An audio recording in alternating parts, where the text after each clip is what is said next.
3 victoires contre 2 défaites. Le Warrior et les Redmen de l'Université McGill avaient la même fiche avant l'affrontement de samedi après-midi au stade de l'Université de Sherbrooke. Là, se sont cependant arrêtées les comparaisons alors que les Sherbrookois n'ont fait qu'une bouchée des visiteurs, l'emportant finalement 45-10. Même s'ils étaient privés de 2 éléments importants, soit le porteur de ballon Félix Marquis-Chevrier et le joueur de ligne défensive Jordan Dablé, les hommes de David Lessard n'ont jamais vraiment été inquiétés lors de ce duel qui mettait en jeu le 3e rang du circuit de football universitaire québécois. Les autres n'ont d'ailleurs pas mis de temps à s'inscrire à la marque. Profondément installés dans leur territoire, les visiteurs ont vu le demi-offensif Nicolas Candar échapper le ballon, permettant du même coup aux Warriors de reprendre la possession à la ligne de 8. Quelques instants plus tard, Jérémy Rock repérait Martin Maheu dans la zone payante. Au deuxième quart, alors que les Redmen étaient à quelques verges de la ligne des buts, Justin Roy a intercepté une passe de Nicolas English. Dès la séquence suivante, Carl Gagnon-Bisaillon a réussi son 3e majeur de la saison sur une passe de 47 verges de Rock.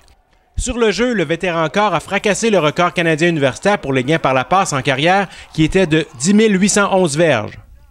Après avoir vu les Montréalais leur accorder 2 points sur un toucher de sûreté, les Sherbrookois ont porté leur avance à 23-0 par l'entremise d'Isaac Lauzon sur une course d'1 verge. Les visiteurs se sont finalement inscrits au tableau avant de retraiter au vestiaire grâce au batteur Justin Lavallée, qui a réussi un placement de 35 verges. Dès leur retour sur le terrain, les hommes de David Lessard ont repris là où ils avaient laissé, alors que Simon Benoît a complété une belle poussée offensive.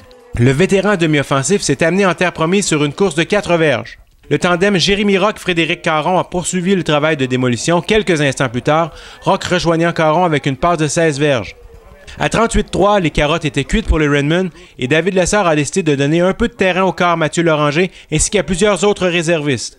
Nicolas English a réussi le premier toucher des siens à mi-chemin au 4e quart sur une course d'1 verge, mais ce fut évidemment trop peu, trop tard. Quand tu évalues la performance de nos groupeurs offensifs, défensifs, ils ont vraiment bien fait.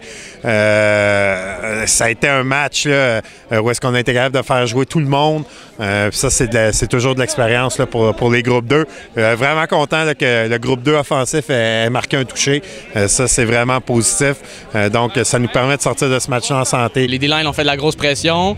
Puis le ballon était glissant, fait que c'est sûr qu'il y a plus d'interceptions et d'échappées de ballon dans ce temps-là. Le plan de match du coach était super bien fait. En fait, la zone, là, on a pensé comment faire ça. On a isolé les gars, puis ça a super bien été. Ça fait du bien de revenir. Là. Vraiment, c'était une grosse torture, là, tout ce qui m'est arrivé avec les blessures et tout. Mais vraiment un gros soulagement de revenir parmi la mêlée et puis pouvoir faire partie de l'équipe, faire partie des drives offensifs. Puis dans le fond, de plus être sur les lignes de côté, c'est en train de me faire vraiment virer fou. Le Warrior se rendra à l'Université Laval dimanche prochain afin de prendre sa revanche face au Rouge et Or. Rappelons que le dernier match entre les deux équipes s'est terminé par une victoire de l'Université Laval en prolongation. Pascal Morin, Warrior Télé.